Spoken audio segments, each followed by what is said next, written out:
Okay, let's continue. So in this slide here, we'll continue with the Montreal Protocol, and I'd like to say that this picture came from UNEP Ozone Secretariat in 2009.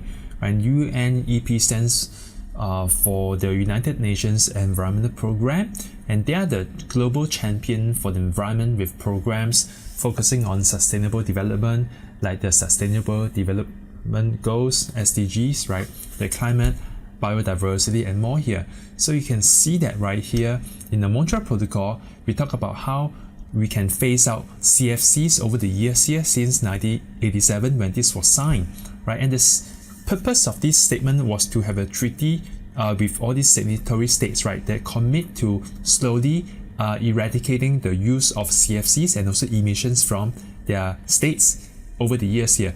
So, but the thing is, before this happened, there must be a common understanding that this CFC causes harm here. So the people recognize from scientists' research and are convinced that this worldwide emission of the certain chemicals can really deplete or modify the ozone layer in a way that is going to have a very adverse effect on human health as a whole, right, and the environment here. So to protect the ozone from the livelihood of the mankind, there has to be some kind of precautionary measures to control equitable total global emissions. Take a look, listen carefully. It's equitable. It's not equal.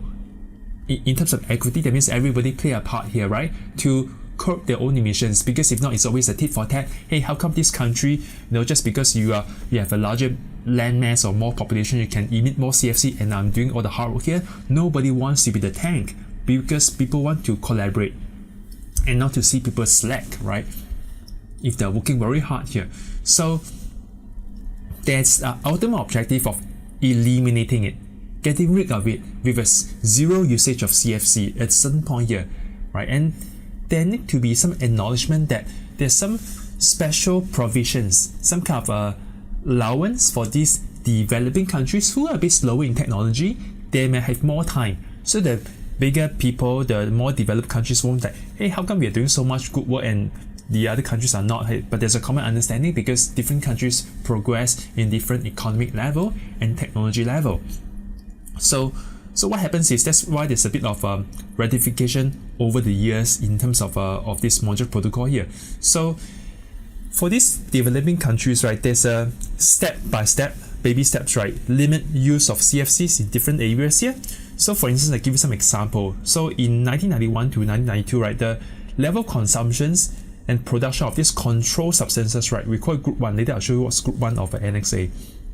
Does not exceed this 150% of this calculated level of productions and consumptions compared to the previous year.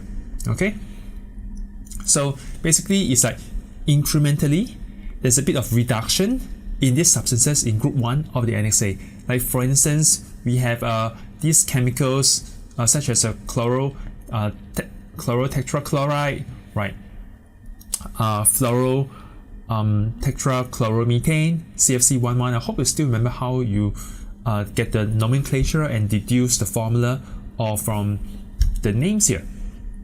So you see that over the years, right, what are the chemicals determined by the industrialized countries or developed countries to stop emissions, and for developing countries in orange, they have a longer timeline, right? And this is agreed upon and signed.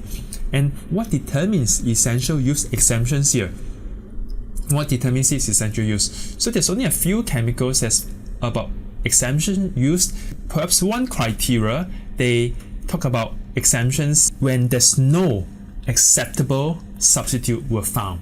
Okay, so for instance, in the past, right, you have inhalers for asthma, right? These meter dose inhalers treat asthma or chronic obstructive pulmonary disease, COPD.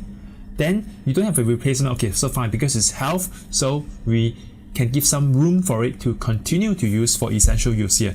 And of course, there's some fire suppression systems here. We got halones, right? There's in environment, there's a bit challenging, like in submarines or even aircraft here. Those are very special environment here. Then there's a bit of exceptional essential use here, but certainly not to the general industry when you have production in factories in countries here. So those are not essential use. So I have given you some of these chemicals here, and you can see, take a look at the trend line. Why for the HBFCs here, these two lines are parallel, same for the brominated substances, but for others, then it's a bit longer for the developing countries. So think a little bit and do some research here. And before I finish off, let me just wrap up with some data that how the results have come out since the ratification of the Montreal Protocol here. So you notice that this Montreal Protocol treaty, right, was really structured about the several groups of these halogenated hydrocarbons, primarily addressing the chlorine and bromine. Remember, you might not find chlorine here. Why? Because fluorine substances do not harm the ozone, okay? It's only chlorine and bromine. And why is it so? We talk about the mechanism that they form stable radical, and the radical mechanism propagate and deplete the ozone layer in a cycle that we spoke about. So fluorine containing substances only are not ODS, ozone depleting substance. But if you have chlorine, bromine, or the combination of it, even with chlorine involved here, that is detrimental. So, and this radical of course involve your other radicals like your nitrous oxide, N2O, some nitrogen dioxide that could react as well. So you notice that here between 1993 to 2016, right, there's not much difference between natural sources, so we keep it constant as a baseline. But as a human source, we can reduce it, and that's why the Montreal Protocol kicked in, right? Because countries take steps to reduce the emissions, and you see that certain kinds of or these compounds here become very almost zero, negligible here. So, but overall, you see that there's only 10%, and if you include those natural sources here, it's actually marginal. There's not much large difference or drastic difference between the total abundance of the chlorine and bromine here, right? You notice the scale. So on the left is parts per trillion, it's 0 to almost 4,000. On the right side is for bromine, is 0 to about 25 here. And take note, this is parts per trillion. So note the axis, we are not comparing, juxtaposing the bromine against chlorine, but I see that how the decrease has affected between the years in 23-year gap here, and on the right side is an 18-year gap. So you see that there's still a reduction right here for the bromine. Natural sources talk about half the amount, but again, human sources is something that we control here. But you see that this year is 2020. So what's going to happen? Is it going to go down? Have we found a replacement for essential use for such halogens? And of course, we seek your help to be scientists to do more research if you're keen in this area, and hopefully help to save mankind regarding the ozone.